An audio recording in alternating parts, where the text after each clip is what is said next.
mengalami pengalaman spiritual, ya, lucunya seperti ini.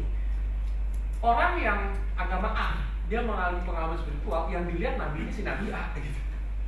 Giliran orang agamanya B, dia mengalami pengalaman spiritual, yang dilihat nabinya nabi B. Jelas nggak maksudnya? Jadi pengalaman spiritual ini datang kepada semua orang, tapi tergantung apa yang dia yakini, tentang wujudnya seperti yang dia yakini. Jadi kalau mau dibilang pengalaman spiritual ini universal, tergantung orang percayanya apa. Nanti itu yang muncul. Ya, sebelum tidur 5 menit sebelum tidur, kamu pejamkan mata, bayangkan apa yang kamu mau, tapi udah dapet. Ini contohnya kamu mau cewek, tutup mata, bayangin ceweknya kayak gimana. Tapi bayanginnya jangan third person ya. Third person itu kamu di sini, ceweknya di sini, kamu bisa lihat badan kamu, itu kan third person. Ngerti? Ini first person, lihatnya itu dari mata. Kamu nggak ngeliat diri kamu di sini, tuh ceweknya di sana enggak. Kamu ngeliatnya dari mata. First person, jelas? Jelas kan nih? Kan kalau kamu bayanginnya kamu kamu ngeliatnya dari luar gitu, kamunya di sini. Ini ada dia gitu. First person, kamu dari mata kamu ya. Jelas ya? Ya. Terus lihat cewek yang kamu mau, lihat dia cium-ciumin kamu, peluk-pelukin kamu, apapun yang kamu inginkan sama dia, lihat, bayangkan. Dan bayangannya seakan-akan itu sudah terjadi. Terus ingat ya, perasaannya juga harus dimainin. Gak usah lama-lama, 5 menit aja. Terus setelah membayangkan itu, setelah bayangan udah terjadi, udah, kamu harus lepasin itu. Jadi nggak butuh lagi. Kuncinya di situ. Jangan pernah butuh lagi. Setelah bayangin seakan-akan itu terjadi, begitu melek, nggak mau lagi. Karena itu terjadi, jelas nggak? Kayak kamu pengen gitar limited edition. Sebelum dapat pengen banget, bener nggak? Sampai nabung, sampai ngejar-ngejar ke negara lain. Tapi begitu udah dapat, mainin 2 kali gantung, udah nggak pengen lagi kan? Ngerti nggak maksudnya? Nah, perasaan itu harus ada setelah visualisasi. Kamu udah nggak pengen lagi, seakan-akan udah melakukan itu, udah selesai, udah. Oh gitu doang gitu. Begitu melek, oh gitu doang rasanya. Alah. Nah, ini kuncinya di sini. Pada saat kamu nggak mau lagi, dia datang. Pada saat kamu mau, pada saat kamu nyari, dia nggak datang, dia lari. Pada saat kamu nggak mau lagi, dia datang. Pasti di sini pernah punya pengalaman kehilangan barang. Begitu dicari nggak dapat, begitu nggak dicari malah ketemu. Jadi visualisasi, bayangin, begitu melek, sih itu doang, nggak penting Bahkan filosofi ini kalau dilihat makhluk hidup seperti itu. Kalau dia ingin membuahkan kreasi atau membuahkan sesuatu, biasanya dia kerja keras, terus udah. Contohnya bikin anak gitu. Bener. Kalau kamu lihat semuanya, ternyata prosesnya sama. Bikin anak nih, terus habis itu, lepas gitu. Bener gak? Pas dilepas itu kan enak, bener gak? Nah, cewek hamil, mau melahirkan dia push, habis itu, kan gitu. Bener gak? Kalau dilihat semuanya itu sama prosesnya. Jadi intens, lepas. Intens, lepas. Gitu. Nah, kebanyakan orang intens terus, nggak dilepas-lepas. Yang kan jadi gini-gini terus nggak keluar. Gak pernah enak. Ya. Jadi seperti itu, intens, lepas. Bener. Gitu kan habis itu, itu doang. Apaan sih? Main PS lah. Nah, tiba-tiba ya itu muncul ide ke Gramedia gitu. Aku harus di Gramedia untuk sesuatu terjadi. Nah, ceweknya lagi jalan lihat aku, terus suatu saat lihat aku di Gramedia, terus suatu saat ketemu lagi, kamu yang di Gramedia ya? Kita nggak pernah tahu gitu, tapi kejadian-kejadian aneh yang kita nggak sangka itu kejadian. Jadi ada beta, alpha, delta. Beta adalah pada saat kita bangun, wake. Pada saat delta pada saat tidur ya, sleep ya, benar nggak? Pada saat kita wake, kita nggak terhubung sama ini. Kita nggak terhubung sama ini dan ini. Pada saat kita sleep, kita terhubung sama ini sama ini. Kita terhubung sama malaikat pelindung sama bawah sadar. Tapi masalahnya, kalau pada saat tidur kita nggak bisa kontrol. Yang keluar itu random, ngerti nggak? Nah, pada saat kita di alpha, kita terhubung tiga-tiganya. Jadi kita bisa mengontrol ini, alam bawah sadarnya sama ini. Kita bisa tanya dia, bisa komunikasi pada saat di alpha. Nah, alpha itu adalah 5 menit sebelum tidur dan 5 menit sebelum bangun tidur. Itu alpha. Ya. Jadi 5 menit kamu udah ngantuk nih, udah setengah-setengah tidur nih, antara bangun dan tidur itu state alpha, ngerti gak?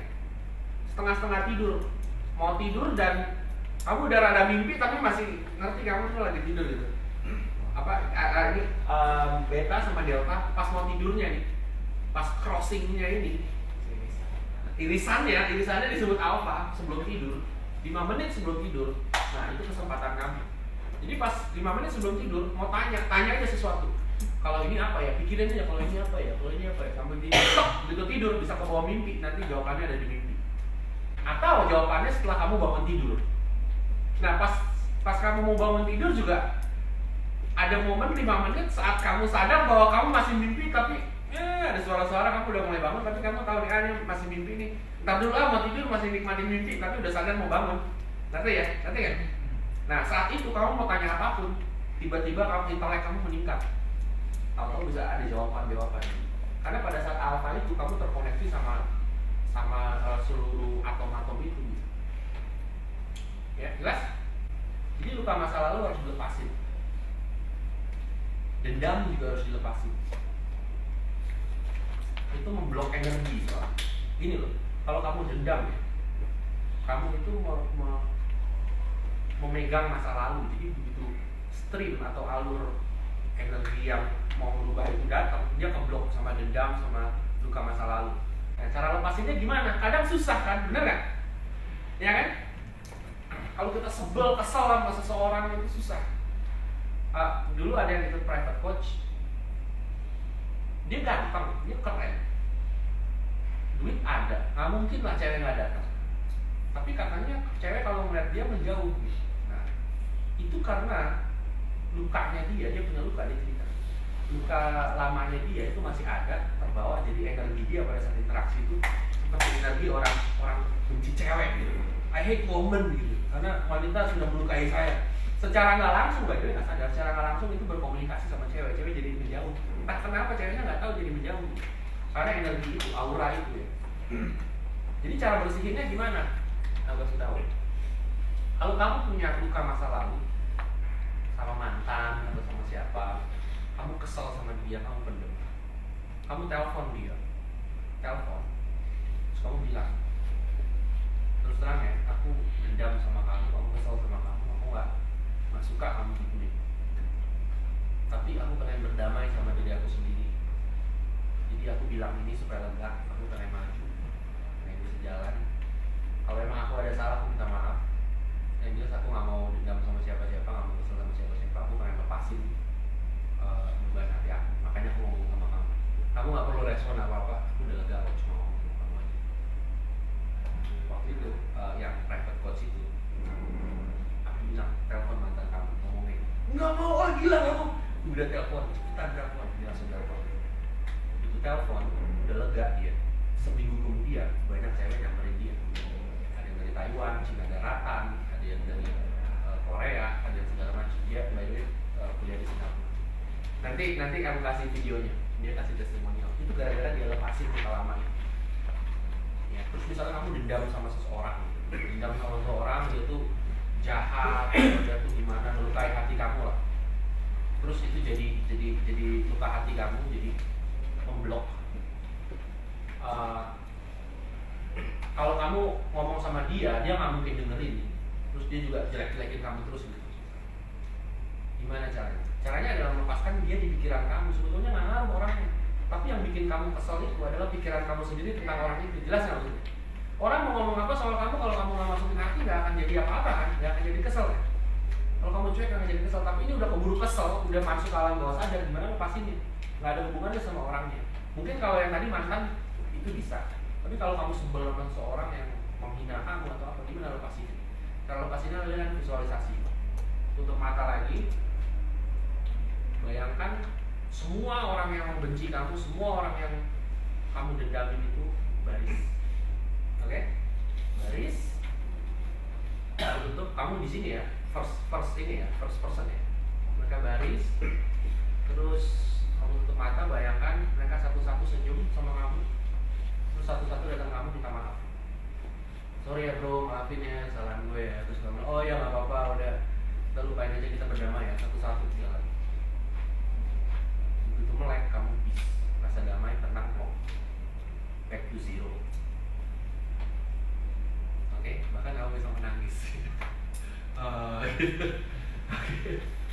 Ya, misalnya ada orang yang menghina orang tua kamu dendam, udah lakukan aja exercise. Jadi kamu bisa damai, tenang, unconsciousnya bisa bersih. Oke, jelas? Jadi nggak ada blok lagi. Kalau bisa sih, sampai yang kamu inginin itu kamu udah nggak mau lagi. Kamu selesaikan buat buang keinginan. Kalau masih pengen ya udah visualisasi lagi. Sampai pada saat dia kamu udah nggak mau lagi, kamu pasti punya keinginan lain setelah itu. Visualisasi lagi sampai hilang. Gitu. Tapi ingat ya, ini paradoks ya. Otak fisik kamu akan bilang ini mustahil, ini kayak hipnotis, main-mainin kepala sendiri kayak orang bego. Memang begitu, nggak apa-apa, itu program kamu, program lama. It's okay. Jadi akan ada pertarungan di situ. Itu yang pelan, tapi nggak apa-apa, jalanin aja. Kamu dengan bertanya visualisasi yang bagus kayak gini gimana, itu sebenarnya kamu masih ngindi secara terselubung, tapi ya nggak apa-apa. Intinya itu back to zero, kembali ke nol. Pada saat kamu nol, unlimited, ya kan? Apapun dibagi nol, unlimited. Itu ada rumus matematika nih.